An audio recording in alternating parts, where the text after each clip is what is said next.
Coming up on Tech News Weekly, it is the first week of the month. That means Abrar Al-Heeti of CNET joins me this week, and Abrar talks about autonomous trucks making their way onto the highways in California and elsewhere. We also talk about Tesla's upcoming robo-taxi reveal and a general conversation about autonomous driving. Then I take the stage with Bluetooth 6.0. Is it possible with just the Bluetooth we have in our devices, we could have better, more precise item tracking? Well, that is what the Bluetooth Special Interest Group says.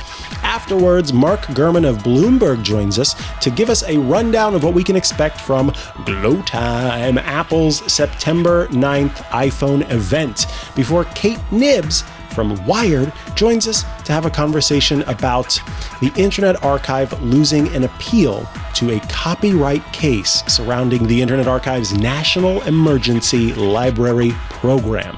All of that coming up on Tech News Weekly. Podcasts you love. From people you trust. This is Twit. This is Tech News Weekly with Abrar Al-Heeti and me, Mikah Sargent, episode 352, recorded Thursday, September 5th, 2024. The future of the Internet Archive. Hello and welcome to Tech News Weekly, the show where every week we talk to and about the people making and breaking that tech news. I am one of your hosts, Mikah Sargent, and I am so pleased to say that it is the first week of September, which means I am joined by the wonderful Abrar Al-Heeti. I was getting ahead of myself there. Hello, Abrar. Hello. Thank you so much for having me. I'll just take that as you being so excited that you can't even get the words out of your mouth. So I love it. Yes, I am really pleased to have you here. I know that the listeners are as well. For those of you who are tuning in for the first time, you should know that the way that we kick off this show is by sharing some stories of the week. My guest co-host joins me with a story. I provide a story and we chat about them. So let us hear, Abrar, what story you are bringing to the table this week. Yeah, so I want to talk about self-driving cars and robo-taxis and self-driving trucks. So the news peg here is that the California DMV issued draft regulations for the operation of autonomous vehicles on highways. And this is really interesting because if you live in the Bay Area or if you've been to the Bay Area, you've seen a lot of like Waymo cars driving around San Francisco and surrounding areas.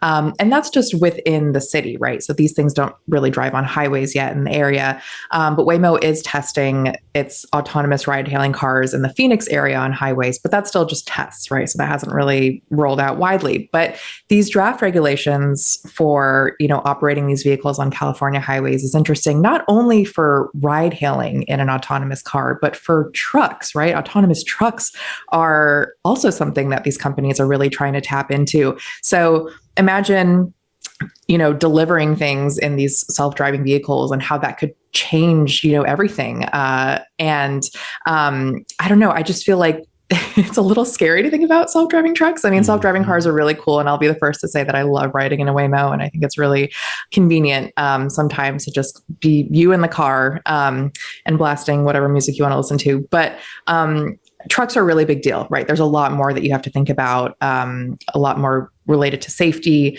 also related to, we talk about this with any form of self-driving cars. We think about jobs that might be lost or changed as these become, fully autonomous.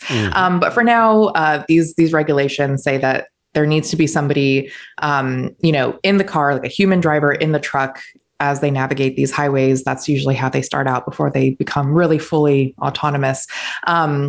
But there's also a startup called Wabi, and I'm not sure if I'm pronouncing that correctly, but this is backed by Uber and NVIDIA, and they operate autonomous trucks still with drivers behind the wheel, but their plan is to go on commercial routes and be fully self-driving by next year, which is very, very soon. And so I'm sure other companies like, potentially Waymo could be looking into that. I know they have in the past, but I don't know, Mikah, are you somebody who rode in a Waymo before? How do you feel about generally even just like ride hailing in a Waymo car, not just in the city, but like on a highway, for example?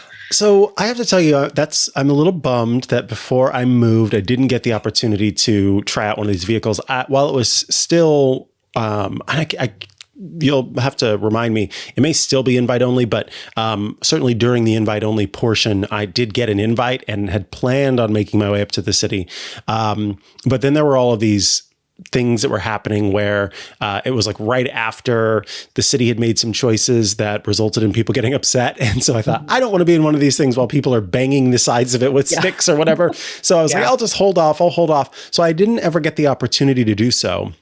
I will say that I remain very fond of the idea for a couple of reasons. One is what you talked about a little bit, where you can just be in the car. I have a problem with setting my own boundaries and not feeling bad about that. And so even in a vehicle where I've marked like the preference of, I want it to be quiet, I still feel guilt about not interacting with the person in the front seat. And so having nobody in the front seat means I can truly just exist in bliss and do whatever it is that I want to do. So I like that idea. I'm not keen on some of the issues that they've experienced, like unfortunately stopping traffic when they get confused, or there was a recent time where it held up like a fire truck, I think. I would be just beyond mortified and would probably melt into a puddle if I was in the vehicle when that happened. I don't know what I would do, what I would be expected to do, but I certainly think it would kind of ruin that for me, that experience for me. And so I really would want this to be super locked down. By locked down, I mean like figured out. On the other flip side of things, I think that driverless vehicles are a fantastic idea given what I see human beings do while they are driving their vehicles.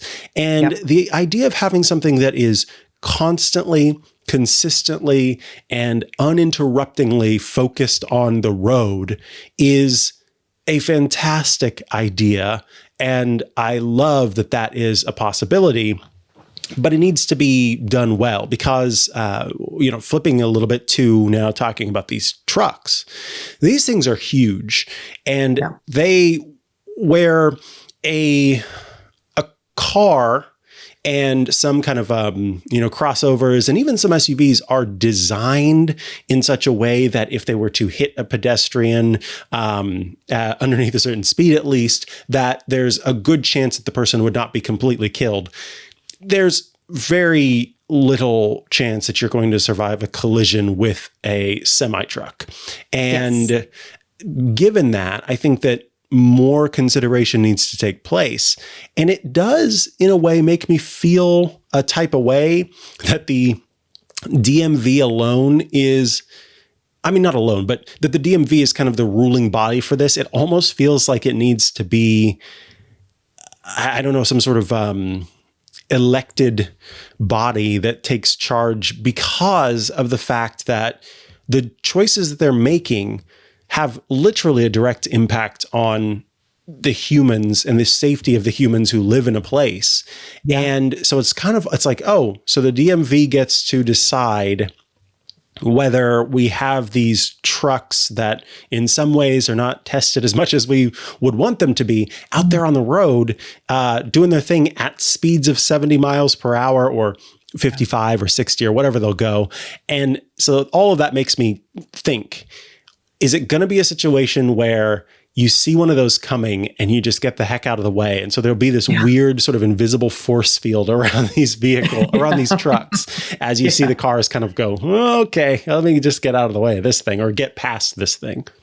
Yeah, absolutely. I feel like these companies are navigating very tricky territory, pun intended, because of the things you mentioned, where there is a lot of concern when it comes to safety, but because they're overly cautious, they tend to back up traffic. When I'm walking to work all the time in downtown San Francisco, like the other day, I was it was essentially an alleyway, and I was waiting to cross the alleyway, but there was a Waymo there and it was patiently waiting because I didn't want to take any risks. And even if I took like a little bit of a step forward, it would instantly stop. They're super, super touchy about that because they don't want to have, the bad publicity and the ill feelings from people who are concerned about a self-driving car, which still sounds kind of creepy to people. Waymo, of course, has their own statistics about the safety of their vehicles. So they say that they're up to 3.5 times better in avoiding crashes that cause injuries, and 2 times better avoiding police reported crashers than humans.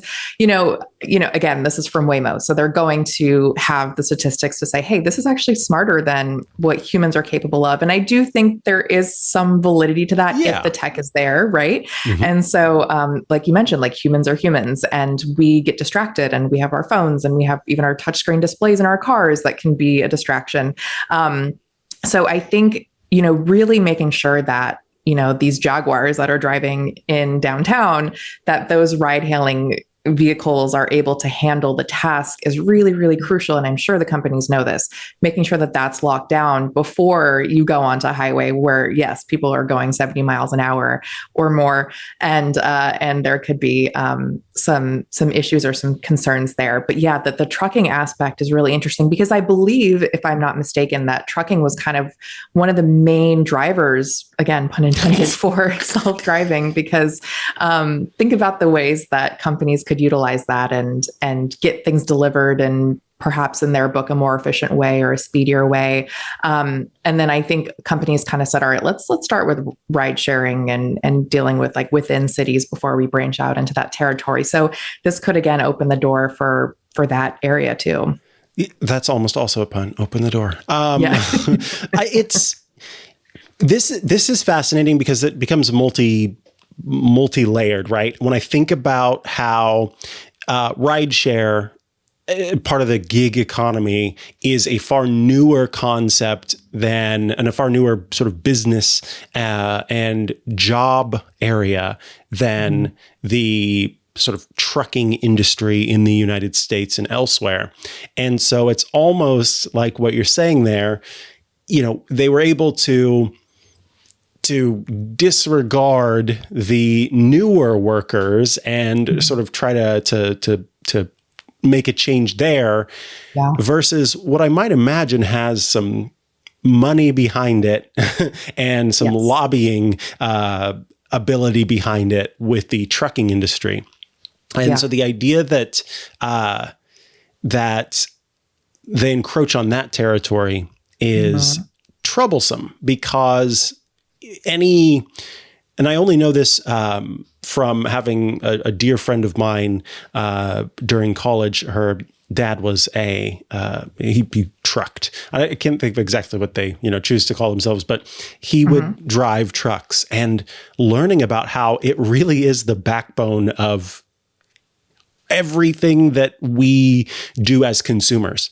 And any downtime when it comes to that means so little access to all of the things that we rely on regularly. Yeah. And given that, you really don't want to poke that bear or disturb that beehive or whatever metaphor you want to use. And I am curious how poking that bear is going to have an impact on things going forward. Will we see strikes? Will we see, greater legal concern that is backed by money coming from the industry? So it's not going to be an easy change, I don't think. And that's only one aspect aside from the safety and security aspects and what is going on there.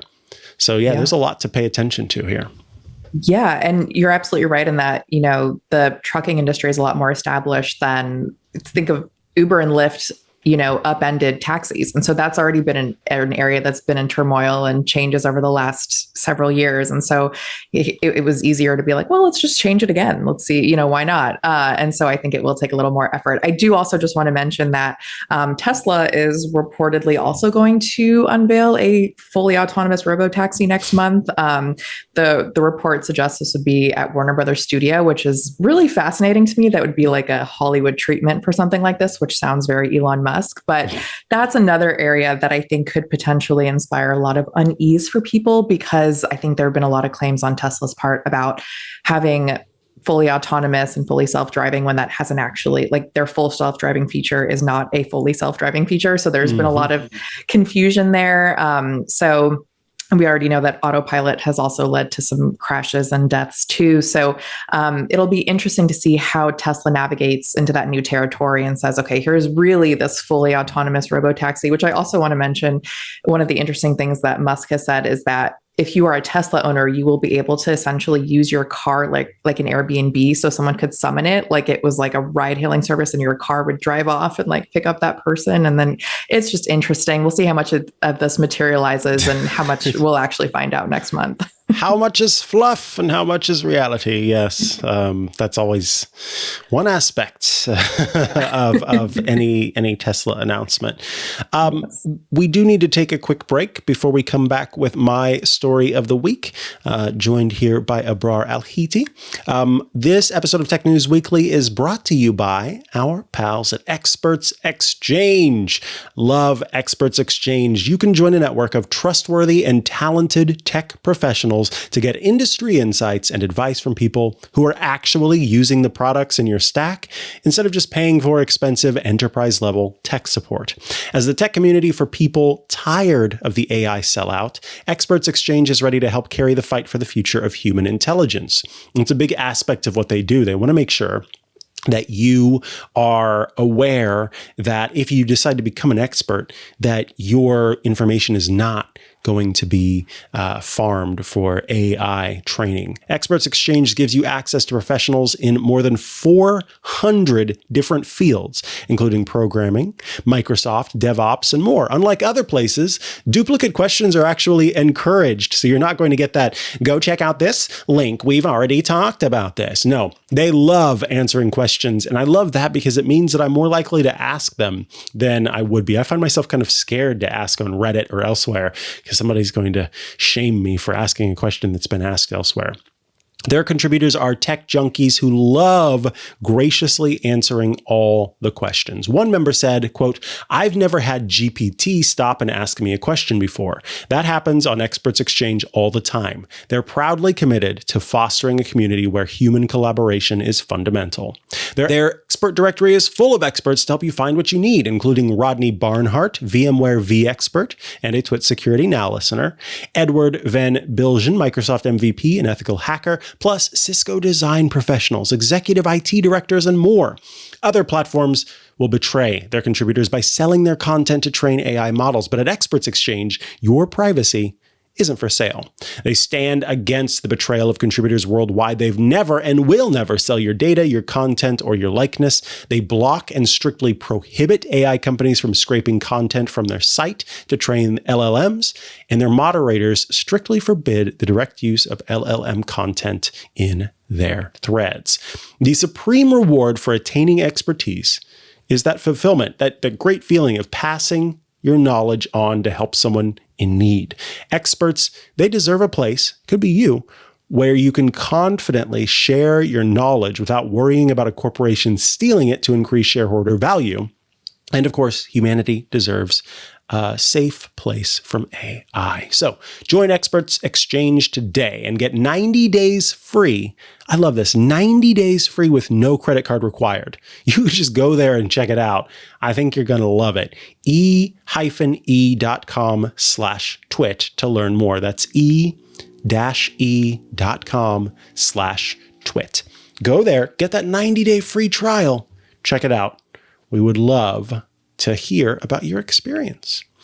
All right, we are back from the break, and that means it is time for my story of the week. I was pretty excited to see that the Bluetooth SIG, that is Special Interest Group, has announced the release of Bluetooth 6.0.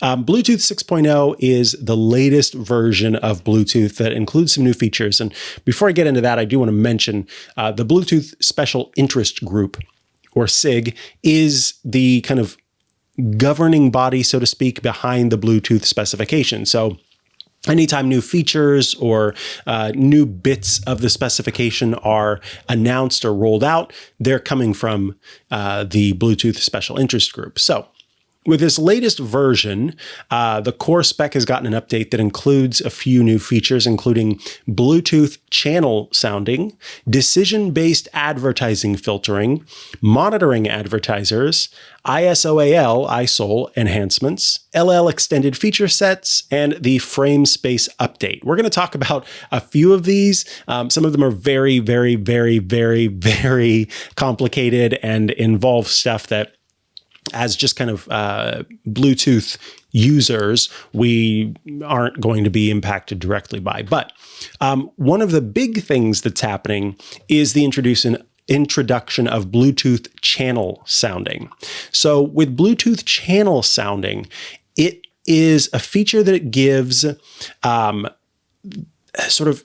it sends out signals across a few frequencies.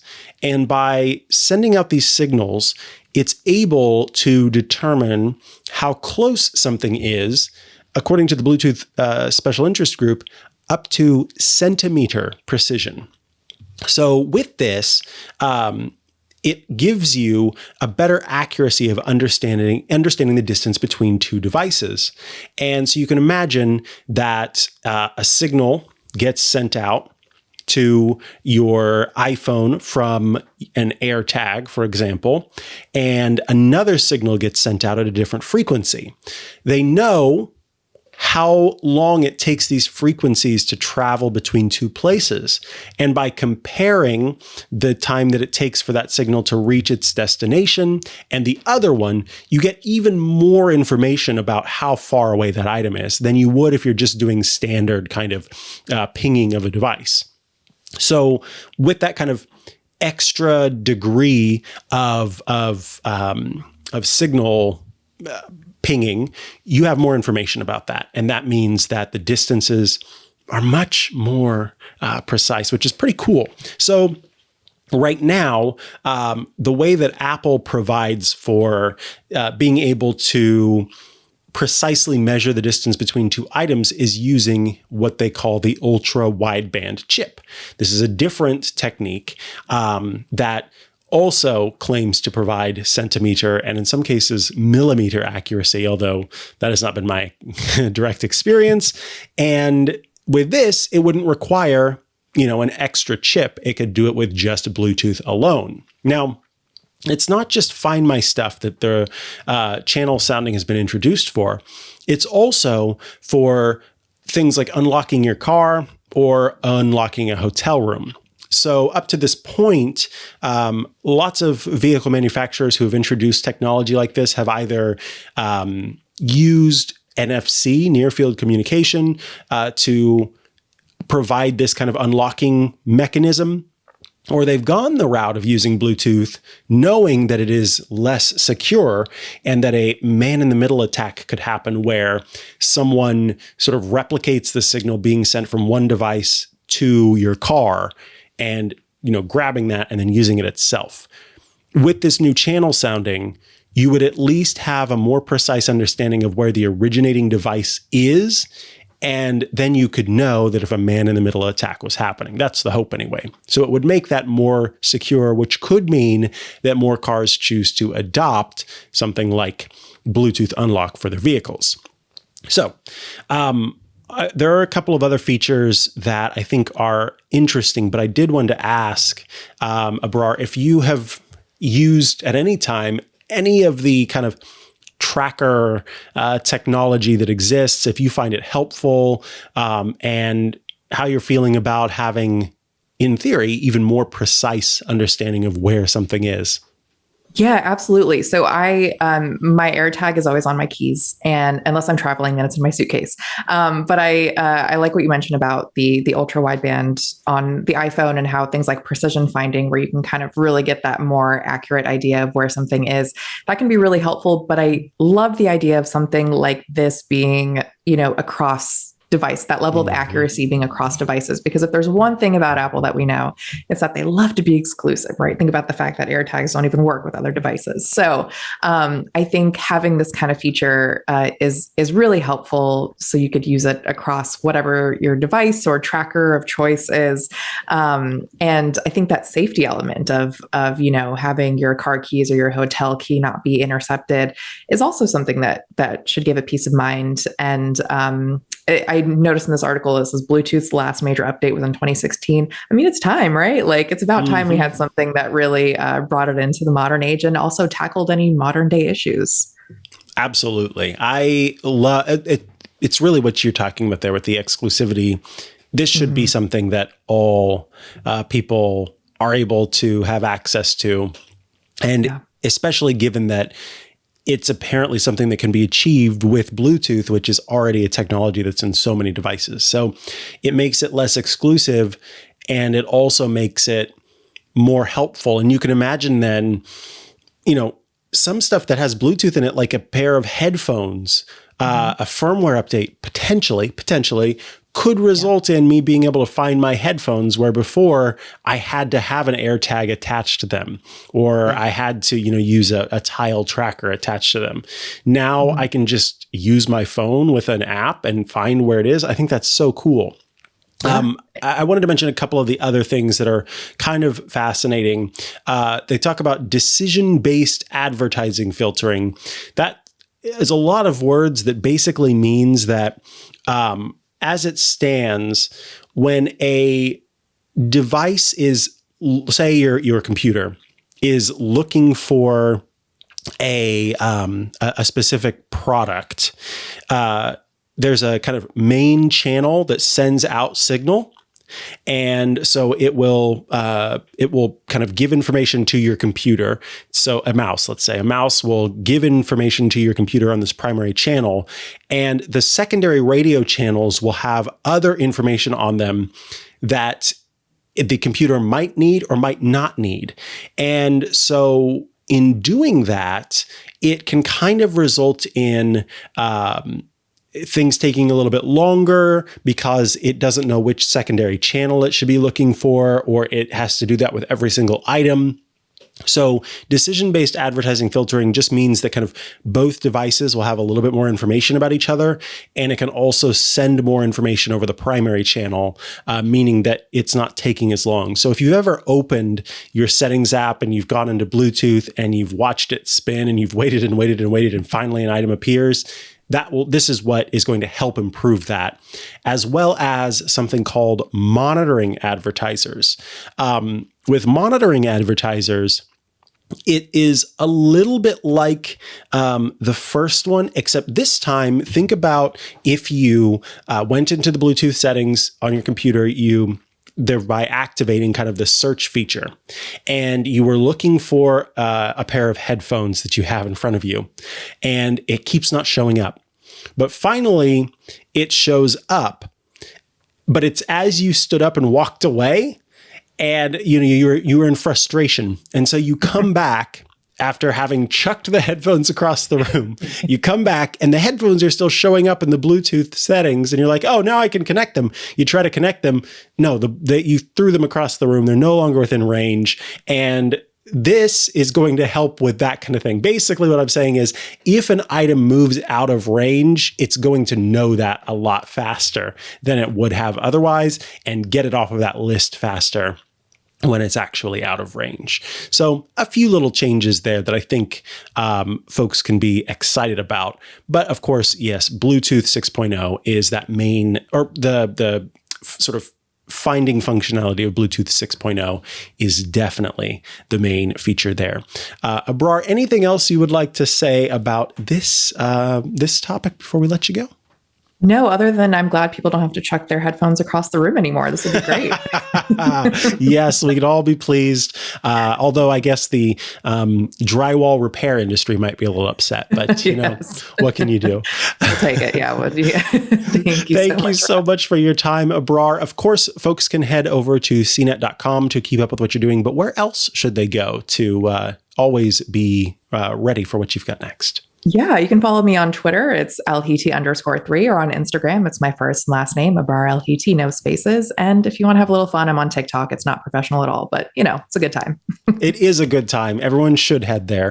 It's been a pleasure today, and I will see you and Otis next time. Yes, thank you so much. Otis says thank you. Alrighty, folks, we're going to take a quick break before we come back with the first of two interviews. This one with a familiar face who will be talking to us about the upcoming Apple event.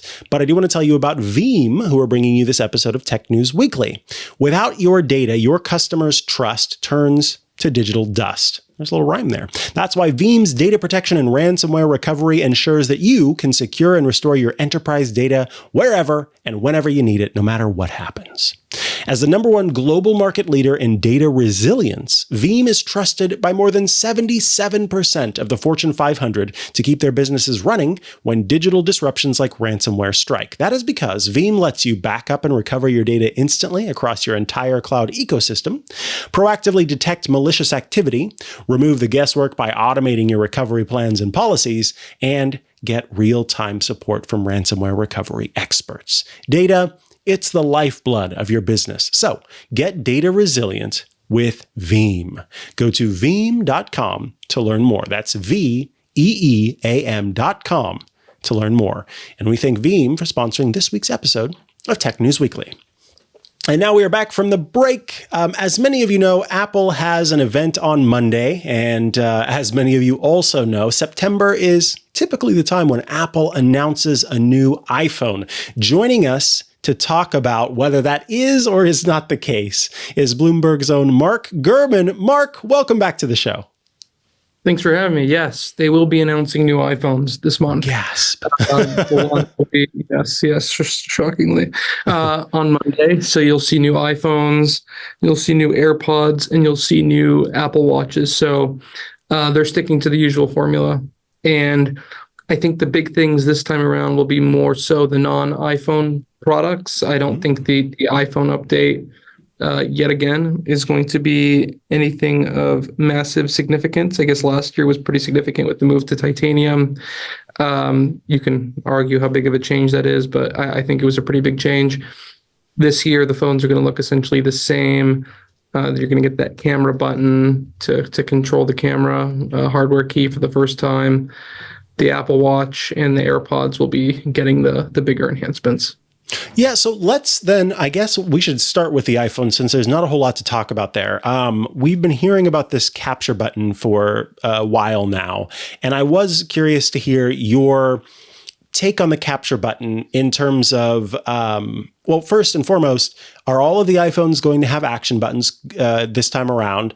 And then is the capture button truly going to be another button than the action button, the side button, the volume up and down button?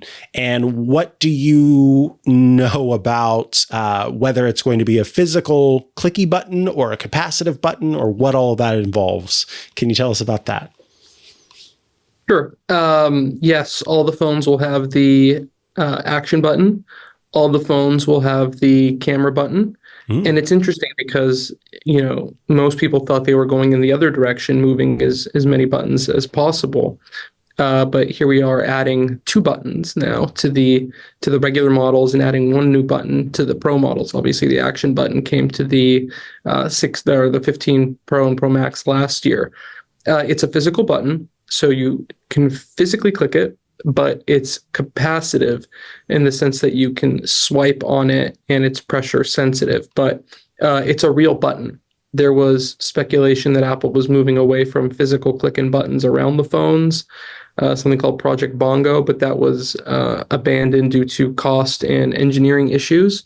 So that's not in the picture anymore. So physical button with a capacitive sensor layer on top, and it works almost exactly like a DSLR button where you can push in a little bit to focus and keep pushing to shutter, and you can swipe on it in order to zoom in and out of a subject. Okay, that's pretty cool, the zoom feature, because I was not fully aware of everything that button would be able to do. So outside of that, materials wise, remind us what we should expect for these iPhones. Is it, we're still rocking titanium on the Pro models? What's the rundown there? I will tell you, like, the button is cool, fine, but what is that doing for the user, right? It just seems like they came up with something that will get people to take more pictures in order to buy more storage, physical storage, cloud storage. It doesn't feel like, a real innovative addition, right? It feels like an addition for the sake of an addition. There's nothing more convenient, in my view, of using that capture button versus using the screen, right? I mean, who knew touchscreens are the thing of the past now, right? To use the screen to zoom in and out and to take pictures. So, obviously I'm going to get the phone and, looking forward to trying it out. And obviously they're going to sell a lot of them. But the reality is that we're not talking about a game changer here. Right. Yeah. No, fair enough. So speaking then of maybe game changers, you mentioned that the Apple Watch might see quite a few improvements this time around.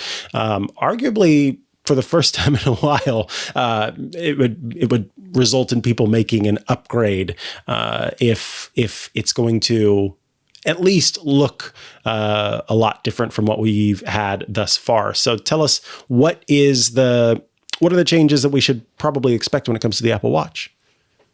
The non-Ultra models are getting updated designs with a thinner bezel and a slightly larger display and a thinner case. There's also a faster processor in there, and there's one other thing I haven't written about yet, so I'm gonna hold my tongue on that one. But it's a health-related feature, and so we'll see that on Monday as well. And then the AirPods as well are going to get some pretty big enhancements on the low end. They're going to replace the second gen and the third gen AirPods with two fourth generation models. One of them is going to be a bit more premium and have noise cancellation. The other is a replacement for the $130 second gen ones that haven't been updated since 2019. So when it comes to the AirPods, how are we differentiating between the Pro model and the non-Pro model if we've got noise cancellation in the non-Pro now, the active noise cancellation? Yeah, no, that's a good question. So if you look at it in terms of three models of the non-headphones, you have the base model, which doesn't have noise cancellation and has more of a basic case without the speaker and all that. Then you have the mid-tier model, which is going to look pretty much the same as the entry-level model and look similar to the AirPods Pro. That's going to get the noise cancellation and sort of that better case. And then at the high end, that Pro model, I believe you're going to get, some of those software related features that you're not getting on the mid-tier model, right? So maybe you're getting better transparency mode, better active conversation mode. Some of those software modes they've been adding. There's a few other software things coming that they're going to be announcing on Monday as well, that will be supported probably on the AirPods Pro only and not that mid-tier model. So a lot of software differentiation there. I believe the Pro model has the water resistance or sweat resistance. I would assume that's not coming to the mid-tier model. The other differentiator there would probably be the better audio quality on the Pro model, even better noise cancellation on the Pro model, maybe, better ear tips and fit. So I think they are going to delineate a little bit between them. And then obviously the AirPods Pro are going to be updated as well, not until next year, the end of next year, I believe. And that's going to create more of a gap as well. So if you think about how long they're letting these AirPods generations run for, right? It's been 5 years since they upgraded the entry level model, right? So you got to soup them up and then they'll create that gap over the next several years. Understood. Now you had kind of an interesting take about the capture button on the iPhone, that it was sort of adding for the sake of adding a new feature. When it comes to the Apple Watch, there had been rumors of a change in the band design that I was reading about. And then I also had a few questions come through about what Apple is going to do in terms of the pulse oximeter, and whether you can still count on that hardware being there, even if it can't be activated in software, or if a future Apple Watch would, or if this Apple Watch would completely lose a hardware feature that is still in the midst of that lawsuit. I see a smile. Are you able to talk about any of that? Well, I think it's ridiculous that Apple hasn't settled with Massimo, right? Because I think the blood oxygen feature is really essential. And I think it's interesting that people are probably going to have models with blood oxygen. Obviously, they added blood oxygen with the Series 6 in 2020. And you're going to have to ask yourself, like, do I want all the new features of this new Apple Watch Series 10?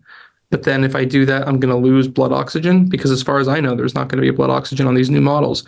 Now, you were very specific in your question. Will the hardware support it? My anticipation is the hardware will support it, and it would have to be re-added via software update later. Interesting. That's good to hear, that at least from your interpretation that the feature would still be something that could be activated later versus them redesigning it. But all these hoops are so ridiculous, right? They should just bite the bullet. They have enough money, but at the same time, they don't want to set the precedent with who they believe is a patent troll. I think there's an argument to be made that, they fairly own the patent. Clearly, Apple thinks otherwise, and they're going to take this all the way to the courtroom. Yeah, but it's kind of like what you're saying there. What is the holdout? Because it's only impacting Apple's customers, and it's not like this is some, I don't know, it's not like we're in France where you have people storming these buildings all the time and protesting. It's very different here in the US, and it's not like we're all, those of us who are customers are chasing after Massimo going, make this change. Like what is it actually doing except making it so that the customers don't have access to a feature that they once had access to? What is the holdup there? I think it puts a hole in Apple's argument that their number one priority is the customer, right? Mm-hmm. No, their number one priority is their pocketbook. And if it was the customer, they would have paid whatever they needed to get this resolved. Yeah, I agree. Argue with me on that one. So, we've got always, you say iPhone, you've got AirPods, you've got Apple Watch. You have, of course, written a lot about what can be expected. Anything that you expect to be talked about at the event when it comes to kind of the non-hardware stuff? So a lot of times Apple takes this time to bandy about its Apple TV offerings, or what's going on there. Is there anything else we should expect other than just a strict focus on the hardware? Well, I'm sure they'll get in pretty nicely into the Apple TV stuff. They're going to talk a lot about Apple Intelligence. I don't anticipate any Apple Intelligence features that haven't already been announced being shown, or anything like specific to the iPhone 16 Pro. So, yeah, I think people have been holding out hope there's more AI features to come. I don't anticipate that. Understood. Well, of course, folks can head over to Bloomberg.com to keep up with what you're doing. You also have a wonderful Discord community where people can stay up to date. You mentioned that there's something that you were holding your tongue on. Is that something that if people are following along, they'll be able to catch? Or are you waiting until after the event airs? And then I'll also add to this question that I'm asking you, if you'd like to tell people where they can keep up with what you're doing, that'd be great. Yeah, you can subscribe to my weekly column on Sundays at Bloomberg.com/poweron. And I'm at Mark Gurman on X, Threads, pretty much anywhere, Mastodon, however you pronounce it. So find me on the social, and I'm around. Awesome. Thank you, Mark. We appreciate it. Thanks, Mikah. Alrighty, folks, we are going to take another quick break before we come back with our second interview today, where we'll be talking about an internet darling losing a major copyright case. But I want to tell you about 1Password, who are bringing you this episode of Tech News Weekly. Question for you that I think I already know the answer to. Do your end users always work on company-owned devices and IT-approved apps? I didn't think so. So how in the world do you keep your company's data safe when it's sitting on all of those unmanaged apps and devices? How do you do it? Well, 1Password has an answer to this question: extended access management. 1Password extended access management helps you secure every sign-in for every app on every device because it solves the problems that traditional IAM and MDM simply can't touch. Imagine your company's security is kind of like the quad of a college campus. You've got these beautiful brick paths between the buildings, and those are the company-owned devices, those IT-approved apps, those managed employee identities. But then you look around and you see how people are actually walking through the quad, the paths that people actually use, the shortcuts that are worn through the grass that are the actual straightest lines from point A to point B. Those are the unmanaged devices, the shadow IT apps, and the non-employee identities, like contractors. Most security tools, they only work on those happy brick paths. They're only keeping those in line. But a lot of security problems actually take place on the shortcuts. So 1Password Extended Access Management is the first security solution that brings all of these unmanaged devices, these apps, these identities under your control. It ensures that every user credential is strong, that it's protected, that every device is known and healthy, and that every app is visible. It's security for the way we actually work today, and it's now generally available to companies with Okta and Microsoft Entra. And by the way, it is in beta for Google Workspace customers. So check it out at onepassword.com/twit. That's 1PASSWORD.com/twit.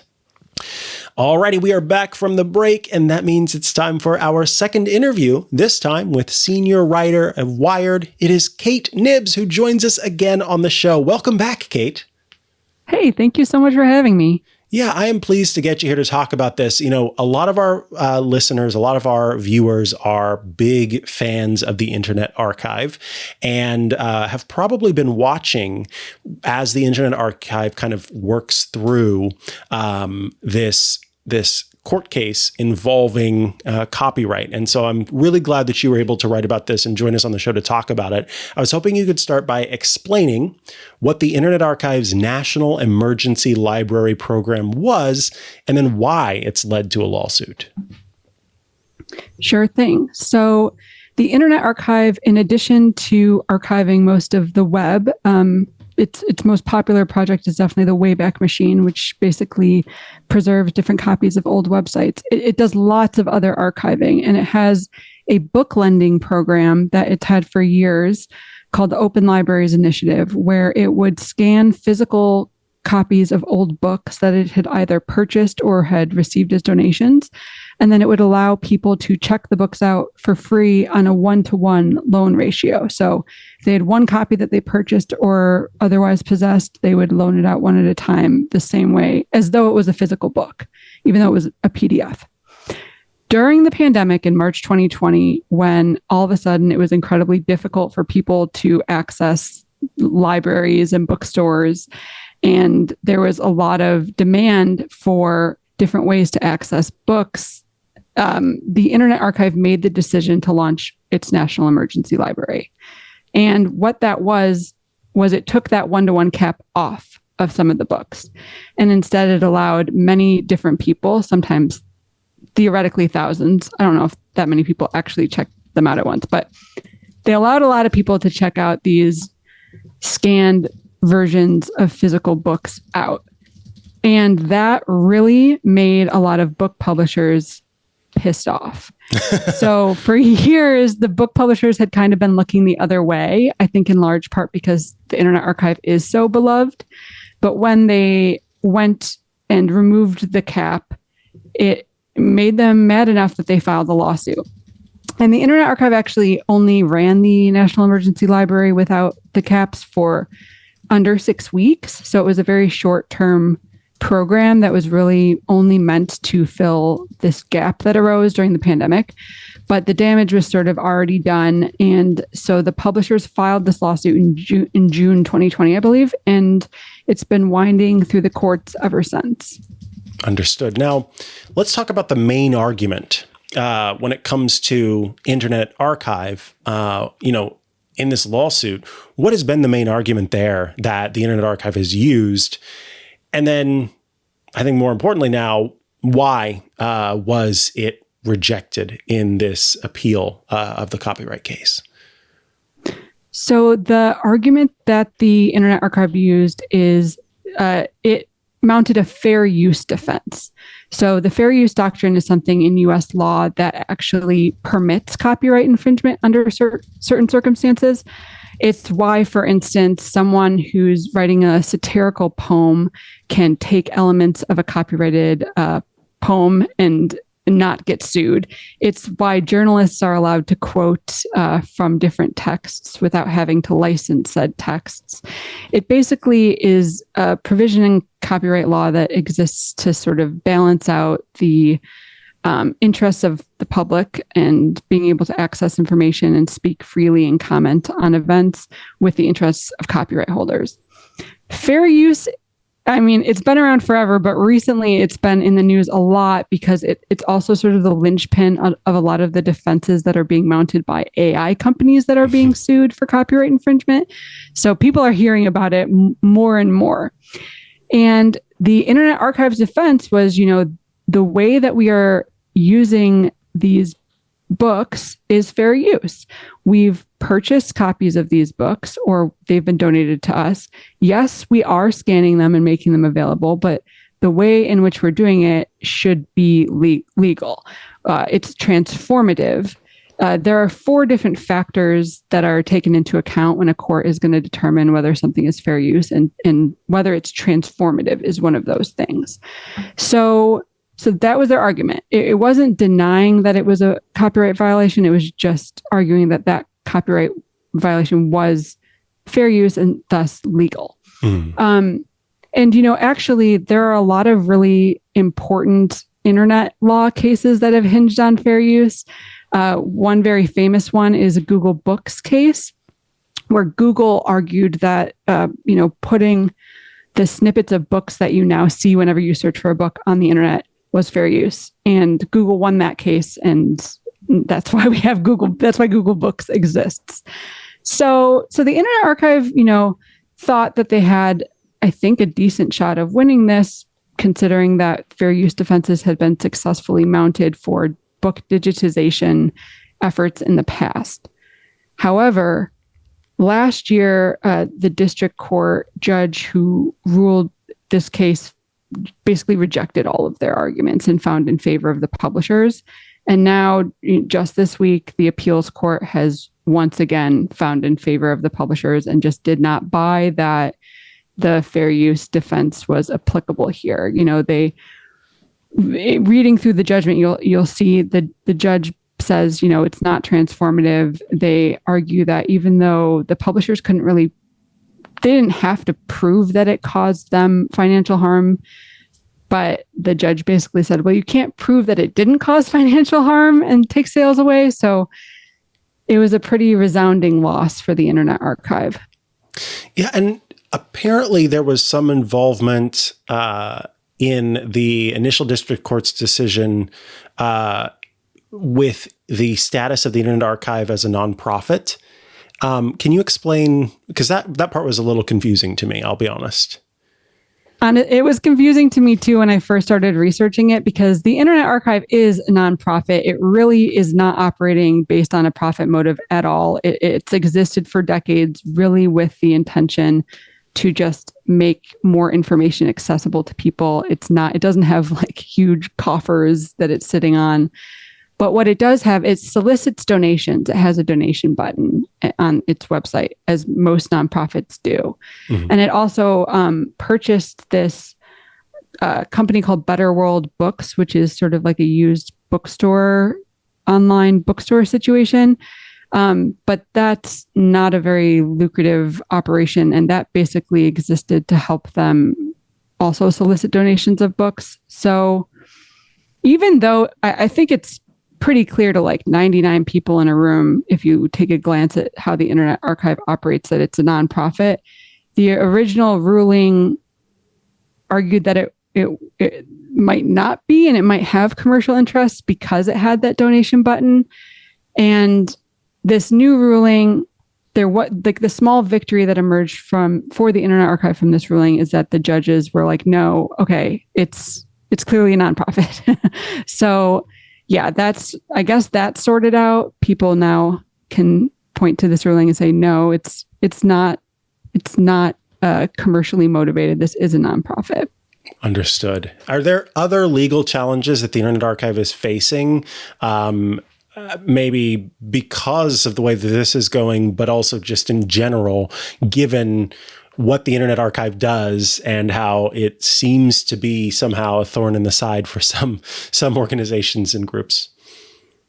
Yes, this is one of several serious legal challenges that the Internet Archive is facing. In addition to this lawsuit, there was a lawsuit more recently filed by music labels for copyright infringement for a different project. The Internet Archive has this Great 78s project, and they upload recordings of 78s, which is like an obsolete record format. Mm-hmm. And some of the major record labels like Universal Music Group, Sony, they came together and sued for copyright infringement. And that case is still like winding its way through the court system. And it's also, I think some of the lawyers are actually the same. So that case is actually even more of an existential threat than this book publisher's case, because the book publishers, now that this is sort of all sorted, unless the Internet Archive appeals to the Supreme Court, the book publishers will get some money from the Internet Archive, but it's not going to bankrupt the Internet Archive. The music labels case, the damages that they could ask for is in the hundreds of millions of dollars, like an amount of money that will be very hard for the Internet Archive to come up with without endangering its operation. And in addition to that, I am very concerned that this will sort of encourage copycat cases to come forward that could also further hurt the Internet Archive financially. And yeah, so even once the music label case is sorted, that doesn't necessarily mean that all of the risks that the Internet Archive faces for doing this kind of work go away. I suspect there will be more challenges down the road. Absolutely. Yeah, that's what it certainly sounds like. Can you tell us a little bit about the reactions to this ruling from the publishing industry and authors advocates who probably, are pleased to hear about the changes here, or the update? Yes, there's definitely a lot of trade groups that are thrilled with this outcome, that really see themselves as advocating for writers and authors and who believe that they've scored a major victory. The Authors Guild, the American Association of Publishing, the National Writers Union, a lot of different groups had been really on the side of the book publishers. It's been interesting as a writer to see the reaction, though, from individual writers, because a lot of us really rely on the Internet Archive. And a lot of us specifically rely on the Internet Archive's book digitization project because it's really one of the best resources available online for like out of print books that are otherwise unavailable. You can find really great old books that like you would have to stumble upon in real life or pay like $550 from Abe Books or something online to get. So there's been honestly quite a big outcry from a lot of scholars and individual writers who are worried that this is going to make research harder going forward. And it will just, there's a big concern that this might impoverish the writing community in a way, even though it's being spun as a copyright victory. So it's definitely not a situation where like every writer is thrilled about this. There's a lot of writers who are really upset about this. Understood. And then lastly, kind of a more open question. And you kind of touched on it, I think, a little bit here. Given the Internet Archive's importance in digital preservation, what do you think are maybe some potential impacts that this ruling could have, rather, on Internet history and research?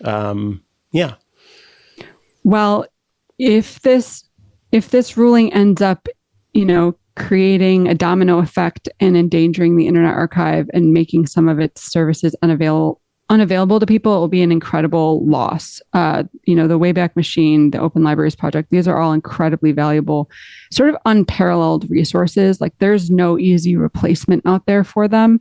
I just used the Wayback Machine last week on a journalistic project, and I would have been totally screwed without it. So just anything that threatens the Internet Archive is truly a threat to the preservation of digital culture. And then, like, zooming out even further, there are arguments to be made that this is like a blow to the very concept of controlled digital lending, like the very concept that you could own a physical library book and then share a digital version of it. And I think that could have some negative ramifications for lots of different libraries, not just the Internet Archive. Absolutely. Kate, I want to thank you so much for taking time to join us today to talk through this and help us understand exactly what's going on here and what the future might hold, given that. Of course, folks can head over to wired.com to check out your work as a senior writer for Wired. If they want to follow along to stay up to date with what you're doing, where should they go to do that? On X, I'm Nibs, my last name, Knibbs, and on Threads, I'm Extreme Nibs. And you can also check me out, wired.com is a great place to read. Awesome. Thank you so much for your time. We appreciate it. Thank you.